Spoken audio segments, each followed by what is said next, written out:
번째 문제는 보건복지부 고시에 관한 내용이 나왔습니다. 보건복지부 고시인 약제급여 목록 및 급여 상약 금액표라는 게 있죠. 그렇죠? 자, 요거의 법적 성질과 취소조정의 대상성, 처분성 인정 여부를 묻고 있습니다. 자, 여러분들이 이제 우리가 행정입법에 관한 문제가 많이 나오는데 그 중에서도 이제 전형적으로 나오는 게 바로 고시 유형입니다. 고시 유형의 법적 성질과 취소조정의 대상성 30점 배점으로 나왔기 때문에 상당히 큰 문제로 나왔습니다. 자, 그럼 여기에서 여러분들이 이 고시의 법 체계를 보신다면 고시의 위임은 바로 보건복지 부령에 있습니다. 자, 그래서 부령은 국민건강보험 요양급여 기준에 관한 규칙으로 제정이 되었습니다. 그리고 이에 근거해서 보건복지부에서 약제급여 및 급여 상향 금액표를 만들었습니다. 그리고 여기에 보면은 2년 동안 보험급여 청구 실적이 없는 약제에 대해서는 보험급여 대상 여부를 조정할 수 있다는 요양급여 기준 규칙에 의해서 보건복지부에서 별지 4호를 다시 붙여가지고 2년 동안 이제 청구가 없었던 의약품 중에 A 의약품을 포함한 표를 발표를 하게 됩니다. 자, 그런데 A 의약품을 이제 판매하고 있던 회사인 원고 측에서는 이 요양급여 표 안에 이제 들어가 있어야지만 국민들이 이 의약품을 쓸 거 아니에요. 왜냐하면 우리나라는 전국민 의료보험 가입제고 의료보험 가입을 하게 되면 상당히 저렴한 가격으로 의약품을 공급받게 되잖아요. 평소에 이제 대신 의료보험을 의무적으로 가입을 하고요. 그런데 이 요양급여 대상에서 빠지게 되면요, 국민들은 다른 대체 의약품도 많으니까 다른 의약품 더 저렴한 걸 쓰게 되겠죠. 그러면 이 의약품은 사실상 이제 사용을 이제 국민들이 거의 안 하게 되겠죠. 그렇죠? 그래서 이 회사에서는 만약에 이 요양급여 대상 목록에서 삭제가 되면 이 해당 약제를 구입할 경우 국민들이 전부 자기 부담으로 부담하게 되는데, 그럼 사실상 사용하지 않게 되기 때문에 의약품의 판매 저하가 우려된다, 이렇게 주장을 하게 됩니다. 자, 여러분들이 요 약제급여 목록 및 금액 상한표와 같은 별표를 보시게 되는데요. 별표는 사실상 거의 엑셀 파일처럼 되어 있습니다. 그래서 A 의약품은 얼마 몇 퍼센트 방한, B 의약품, C 의약품 이런 식으로 쭉 열기가 되어 있거든요. 그러면 행정청 입장에서는, 국민건강보험공단에서는 요거 그냥 건강 딱 그거 평가 그대로 해가지고 요걸 그대로 적용을 해서 이제 주는 거잖아요. 그렇죠? 그럼 국민건강보험공단이 이제 보험사죠. 그리고 보험사의 역할을 하고 국민은 여기에 가입됐고, 그 다음에 의약품 제조회사는 이걸 통해서 이제 보전을 받는 거잖아요. 그래서 의약품 회사 입장에서는 이 표 안에 들어있는 게 굉장히 중요한 어떤 이해관계와 굉장히 중요하게 관련이 되어 있다라고 주장을 하게 됩니다. 네, 이와 관련된 근거 법률을 여러분들이 보시면, 첫 번째 국민건강보험법에서는 요양급여라고 해서 제1항에 따른 그 가입자의 피부양자에 대한 질병, 부상, 출산 등에 대해서 요양급여의 방법, 절차, 범위, 상한 등에 대해서는 부령으로 정한다라고 해서 법률에서 부령으로 위임을 하고 있습니다. 그리고 부령인 국민건강보험의 요양급여 기준에 관한 규칙이죠. 자, 그래서 부령에서는 요양급여 대상의 목록표를 정해서 고시하도록 위임을 하고 있습니다. 그리고 아까 말씀드린 고시로 위임이 되어 있죠. 그렇죠? 자, 그리고 고시에 대해서도, 고시의 내용에 관해서도 이미 고시된 약제 요양급여 대상 여부, 상한금액 등을 조정해서 고시할 수 있다라고 해서 근거를 규정을 하고 있습니다. 네, 그러면 이 행정규칙인 고시의 법적 성질과 취소소송 대상 여부를 논의하라고 했잖아요. 그러면 여기에 나오는 이 문제에서는 부령 그리고 요양급여 대상에 조정을 할 수 있다 그랬죠. 그리고 규칙에 위임을 하고 있고, 위임된 게 보건복지부 고시입니다. 그리고 삭제 품목을 이제 새로 만든 거죠. 그렇죠? 그리고 삭제 품목 안에 A 회사의 약제가 등재가 됐습니다. 자, 그러고 나면 이 국민 입장에서는 여기 이제 삭제 목록에 등재되고 나면 보험급여 대상에서 삭제가 되기 때문에 국민 입장에서 전액 자기 부담으로 그 의약품을 구입해야 되고, 이러한 경우에는 판매 저하가 우려됩니다. 자, 여기에서 이 보건복지부 부령에 근거한 그 보건복지부 고시의 법적 성질을 묻고, 그 다음에 취소조정 대상 여부를 묻고 있습니다.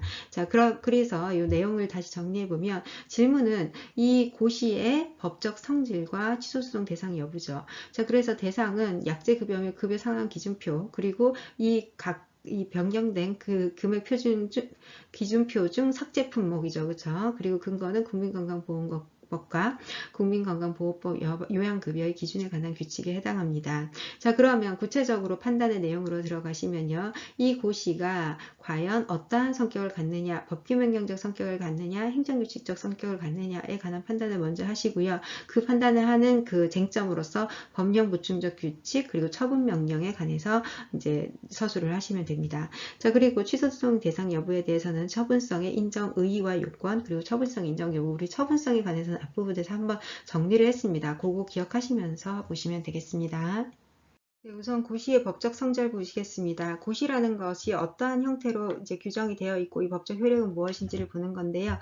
행정규칙의 한 유형인 고시는 행정청이 결정한 사항을 국민들에게 알리는 통지의 성격을 가지고 있으므로 원칙적으로 상급 행정기관 또는 상급자가 하급 행정기관 또는 그 구성원에 대해서 규율하는, 발급하는 일반 추상적 규정에 해당합니다. 행정입법의 유형 중에 법규명령과 행정규칙이 있고 이 행정규칙의 유형에 해당하는 고시에 해당합니다. 자, 그리고 판례에서는 고시에 대해서 일반 추상적 성격을 가질 때에는 법규명령 또는 행정규칙에 해당하지만 다른 집행행위에 뭐가 없이 그 자체로서 직접 국민의 권리나 의무를 규율하는 성격을 가질 때는 처분성이 있다라고 해서 대외적 효력이 있는 기준으로 평가를 하고 있습니다. 자, 요거는요, 여러분들이 고시에 관한 문제가 나오면 일반적으로 쓸 수 있는 공통지문에 해당합니다. 자, 그래서 행정규칙의 유형 중에 고시를 별도로 이제 이렇게 정리하실 수 있다는 것 한번 보시면 좋겠습니다. 자, 그럼 고시의 법규성과 처분성 인정 여부입니다. 자, 법령 보충 규칙으로서의 성격 그리고 처분명령적 성격 각각 어떻게 볼 수 있는지 한번 보시겠습니다. 자, 법령 보충 규칙은 법률의 내용이 일반적이어서 구체화가 필요하게 되는 경우, 즉 법률의 내용을 구체화하기 위한 고시에 해당합니다. 그래서 이 구체적인 내용을 상위법령에 위임하에 구체적인 내용을 행정규칙으로 제정한 것으로서 법규적 효력이 인정되는지에 관해서는 법규명령설, 행정규칙설, 위헌무효설, 규범구체화 행정규칙설 등이 있습니다. 이에 대해서 우리 판례는 법령 규충적 행정규칙은 상위법령과, 요거 중요한데요. 상위법령과 결합하여 상위법령을 보충하는 효력을 갖는 대외적 구속력이 있는 법규명령적 성격이 인정된다고 판단하였습니다. 우리 법원에서 법규명령이라고 판단한 적은 없습니다. 자, 그래서 상위법령을 위임을 받아서 행정규칙, 그 고시에서 이를 구체화하는 경우에는 첫 번째, 위임의 원칙에 반하지 않죠. 일단 어쨌든 법률에서 직접 위임을 하든, 그 다음에 시행령에서, 법규명령에서 위임을 하든, 위임의 근거가 있기 때문에 위임 원칙에 반하지 않고 국민의 권익보호 측면, 그리고 행정규제기본법에서 고시 등의 형식으로 규제할 수 있다고 규정한 입법 취지 등을 고려할 때 법규명령적 효력을 인정할 수도 있다. 즉, 위임이 근거가 있는 경우에는 법령 보충적, 규칙적 성격도 인정될 수 있다. 이렇게 보았습니다. 이렇게 한번 정리해 보았습니다. 자, 그리고 처분명령적 성격 같은 경우는요, 법규명령 기본적으로 일반 추상적 행정입법에 해당하기 때문에 기본적으로 처분성이 인정되진 않습니다. 다만 우리 대법원은 조례에 관한 조례가 집행행위 개입 없이, 이것도 중요한 용어인데요.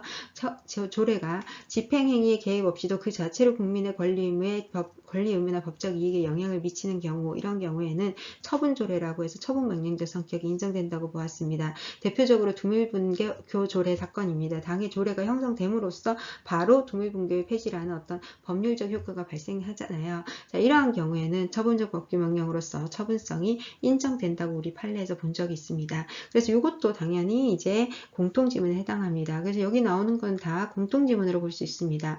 고시의 법적 성격, 그다음 법령 보충 규칙, 그리고 처분명령입니다. 여러분들 요거 정리를 좀 해두시면 좋겠습니다. 네, 이제 이 사안의 적용을 쓰시면 되겠습니다. 사안에서 보건복지부 고시는 법률과 불령의 위임이 있었습니다. 이 위임에 따라 제정이 되었는데 그 형식은 행정규칙이지만 실제로는 국민의 권리 의무에 관련된 내용을 직접 규율한 것으로서 법령 보충적 성격이 인정된다. 따라서 법규 명령적 효력이 인정된다. 이렇게 보았습니다. 판례의 내용에 따라서 사실상 쓰고 있습니다. 또한 보건복지부 고시는 발표 형태로 구성된 규정되어서 의약품이나 요양급여의 대상이 되는 그 치료비용, 재료비용의 한도가 구체적으로 특정이 되고요. 그리고 별도의 집행행위, 행정청이 별도로 집행행위 할 필요 없이 당해 고시가 바로 기계적으로 적용이 됩니다. 또한 약제 상한 금액의 변동이 바로 당사자에게 당사자인 국민 그리고 국민건강보험공단 의료기관에게 직접 영향을 미칩니다. 따라 아까도 문제에서도 주어진 것처럼 국민의 입장에서는 직접 이제 의약품의 비용을 부담해야 되기 때문에 그 의약품 회사 입장에서는 판매율이 저하될 것이 예측된다고 이제 문제에서 주어져 있잖아요. 그 내용을 함께 써주셔도 좋습니다. 따라서 처분적 명령으로서 처분성이 인정이 된다. 이렇게 작성을 하시면 되겠습니다. 네, 두 번째 질문은 취소소송의 대상성 인정 여부입니다. 자, 이에 대해서는 제4강 예시문제 답안 작성 연습지 여러분들이 보시면서 함께 보시면 좋겠습니다. 왜냐하면 여기 공통질문, 처분성 인정 여부에 대한 내용이 들어있기 때문입니다. 자, 그래서 취소소송의 대상이 되는 처분의 개념을 어떻게 볼 것인가, 구체적 사실에 관한 법집행으로서 공권력의 행사 또는 그 거부와 그 밖에 이해 준하는 행정작용이다 라는 내용으로 봤고요. 그리고 행정심판의 재결도 포함했습니다. 그리고 처분의 요건으로서 행정청이 행하는 구체적 사실에 관한 법집행으로서 공권력의 행사고 그 다음에 그 밖에 이해 준하는 행정작용이다 라고 했습니다.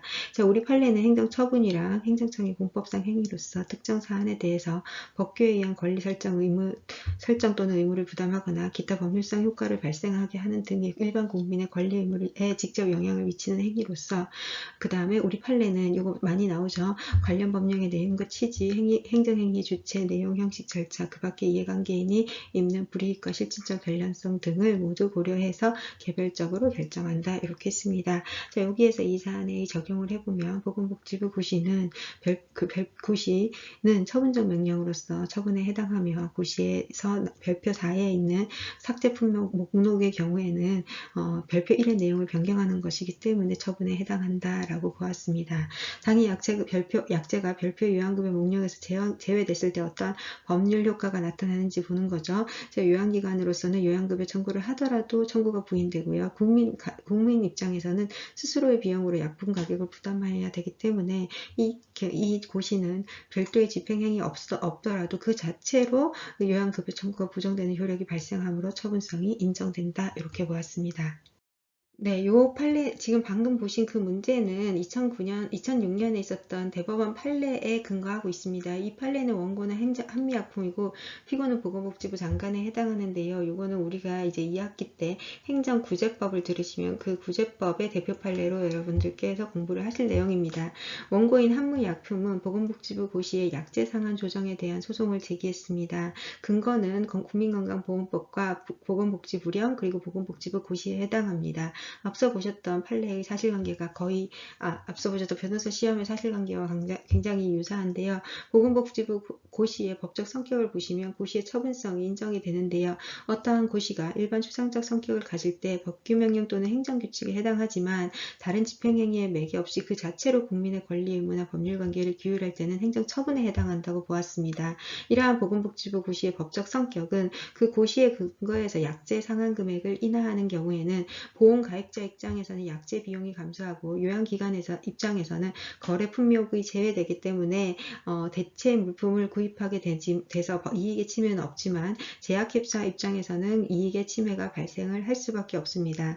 따라서 다른 집행행위에 매개 없이 그 자체로서 국민건강보험가입자, 국민건강보험공단 그리고 요양기관의 법률관계를 직접 규율하는 성격을 가지기 때문에 행정처분에 해당한다. 이렇게 보았습니다. 그래서 이 내용이 이제 앞서 나왔던 그 문제와 관련이 있는 겁니다. 법적 성격과 처분성을 검토하라고 했으니까요.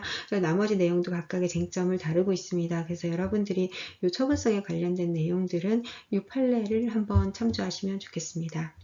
네, 문제에서 보건복지부 고시의 법적 성격을 묻고 있기 때문에 여러분들이 이 법적 성질과 고시의 취소소송 대상 인정 여부를 함께 보시고요. 논점을 정리하신 이후에 법적 성질에서 고시 자체의 법적 성질과 함께 당해 처분이 이제 위임이 있는 상태에서 이제 법률의 위임을 받은 상태에서 법률의 내용을 보충하여 대외적 효력이 인정되는 법령 보충적 규칙에 해당하는지 그리고 처분적 명령에 해당하는지를 함께 보았습니다. 자, 그리고 법적 성질을 보셨고 그 다음 취소소송 대상 대상 인정 여부잖아요. 고시에 그 두 가지 문제가 함께 나왔습니다. 둘 다 써주셔야지 득점을 하실 수 있습니다. 자, 그래서 취소송의 대상 여부에서 대상과 사안의 해결 이렇게 정리하시면 좋겠습니다. 네, 사례 다시 한번 여러분들이 꼭 이렇게 빈 종이를 보시면서 본인들이 이제 정리하셨던 내용들을 요 머릿속으로 한번 정리해 보시면 좋겠습니다. 자, 논점을 정리하시고 쟁점을 분석하시는데 두 번째 문제에서는 고시의 법적 성질을 묻고 있었고요. 세 번째 지문에서는 고시의 처분성 여부를 취소송 대상 인정 여부, 처분성 여부를 묻고 있었습니다. 고시의 법적 성질에서는 이것이 위임의 근거가 있는 상태에서 이루어진 법률에 근거한 고시고요. 이 고시는 그 자체로 원칙적으로는 대외적 효력이 인정되지 않지만 우리 판례는 고시가 법규명령 또는 행정규칙에 해당하더라도 다른 집행행위에 매개 없이 그 자체로 국민의 권리 의무나 법률관계를 규율할 때는 항고소송의 대상이 된다고도 보았고, 그리고 고시에 담겨진 내용에 따라서 달리 볼 수 있다라는 내용의 판단을 했습니다. 자, 그리고 이 당해 고시는 위임의 근거가 있고 그리고 법령의 구체적인 내용을 정하는 경우가 정하는 형태로 되어 있기 때문에 법령 보충적 규칙에 해당하는지를 보았습니다. 자, 우리 판례는요, 법령 보충 규칙에 대해서 행정규칙에서 법령 등의 위임을 받아서 행정규칙에서 위임한 법령을 보충하는 구체적 사항을 정하는 경우에는 탄력 있는 행정행위를 위해서 인정을 하고 있다. 따라서 이 경우에는 법규명령적 효력을 인정한다라는 입장을 보이고 있습니다. 이 내용을 소개해 주시면 좋겠습니다. 그래서 학설과 판례를 비교하시고요. 그리고 본인의 의견도 쓰시면 좋겠고요. 자, 그 다음에 처분적 명령이죠. 그쵸? 처분 명령에 해당하는지를 쓸 때 여러분들이 빠뜨리시면 안 되는 게 바로 두밀분교조례 사건이죠. 그쵸? 요걸 정리하시고 그 다음 사안의 경우 쓰시면 되겠습니다. 처분성 인정 여부는 처분성에 관한 이제 공통 지문이 있었습니다. 요거 써주시면 좋겠습니다. 우리 판례는 우리 행정소송법에서는 행정청이 행하는 구체적 사실에 관한 법집행으로서 공권력 행사 또는 그 거부, 그 밖에 이에 준하는 행정작용을 규율을 하고 있고, 우리 판례에서도 이와 비슷하게 직접 국민의 권리 의무에 직접적 변동을 초래하는 행위를 이제 처분이라고 인정을 하고 있습니다. 당해 사안의 경우에는 이 별표 안에 이제 등재되면 그 특별한 행정청의 집행행위에 매개 없이 바로 법률 효과가 발생하기 때문에 처분법규에 해당한다고 볼 가능성이 매우 높고, 실제로 우리 대법원 2006년이죠. 판례에서도 이와 같이 판단을 한 바 있습니다. 자, 그래서 여러분들이 이렇게 두 가지 개념을 모두 정리해 주시면 좋겠습니다.